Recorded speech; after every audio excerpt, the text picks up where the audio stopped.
The Pacific island nation of Kiribati cut diplomatic ties with Taiwan on Friday, becoming the second country to do so this week and strengthening Beijing's hand. Taiwan's Foreign Minister Joseph Wu said that Kiribati had officially notified his government of the decision. Kiribati is expected to recognize China, which has pledged billions of dollars in aid to help lure it and 6 other countries into switching allegiance since 2016, when Taiwanese President Tsai Ing-wen took office. Taiwan deeply regrets and strongly condemns the Kiribati government's decision, which disregards the multifaceted assistance and sincere friendship extended by Taiwan to Kiribati over the years, Wu said at a news conference. Chinese Foreign Ministry spokesman Zheng Shuang commended Kiribati's switch, which comes 4 days after the Solomon Islands, once Taiwan's largest ally in the South Pacific, severed ties in favor of China. This fully testifies to the fact that the One China principle meets the shared aspiration of the people and constitutes an irresistible trend of the times, he said. China claims sovereignty over self-ruled Taiwan and wants the island to reunite with the mainland. The two split in 1949 during a civil war. Beijing resents Tsai for rejecting its precondition for dialogue that both belong to a single China.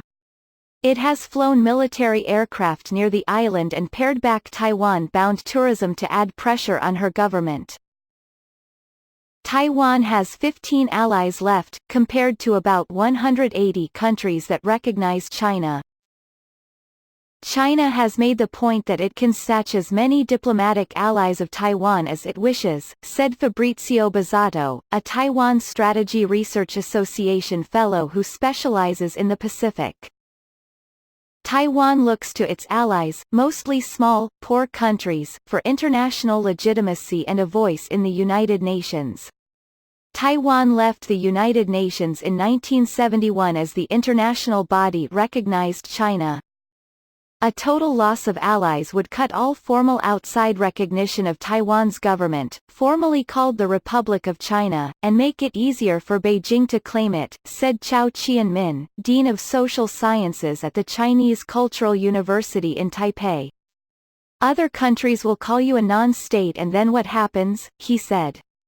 Let's say the People's Liberation Army uses non-peaceful means for an activity in the Taiwan Strait. The United Nations can't do anything. If other countries get involved, what legitimacy do they have to help Taiwan? The Chinese pressure is scaring ordinary Taiwanese, he said. In the Solomon Islands, Prime Minister Manasseh Sogavare said in a statement Friday that his country had recognized China to ensure stability and avoid uncertainty over what might happen if Taiwanese decide to unite with China. Wu remained defiant, saying that Taiwan is not a province of the People's Republic of China, the communist government that took power in 1949. China's international pressure will only consolidate the Taiwanese people's determination never to capitulate to the Chinese government, he said. Some analysts believe Taiwan has built legitimacy by strengthening an informal alliance with the United States, its chief arms supplier, and joining the World Trade Organization and the Intergovernmental Asia-Pacific Economic Cooperation Forum. Taiwan is globally relevant economically, geopolitically and geostrategically, Bazzato said. It is indisputable that the Republic of China would continue to be independent, effectively exerting civil and military jurisdiction over a territory and a population. Wu said China had used investments in fisheries and other industries to build up a presence in Kiribati, penetrating political circles and extending its influence. Kiribati President Tenneti Mamao requested massive financial assistance from Taiwan to buy commercial aircraft, he said, a request inconsistent with Taiwan's international aid law. China's Zhang said that those used to dollar diplomacy may not understand that certain principles cannot be bought with money, neither can trust. China and Taiwan competed for South Pacific allies before 2008, often using aid to motivate switches in recognition.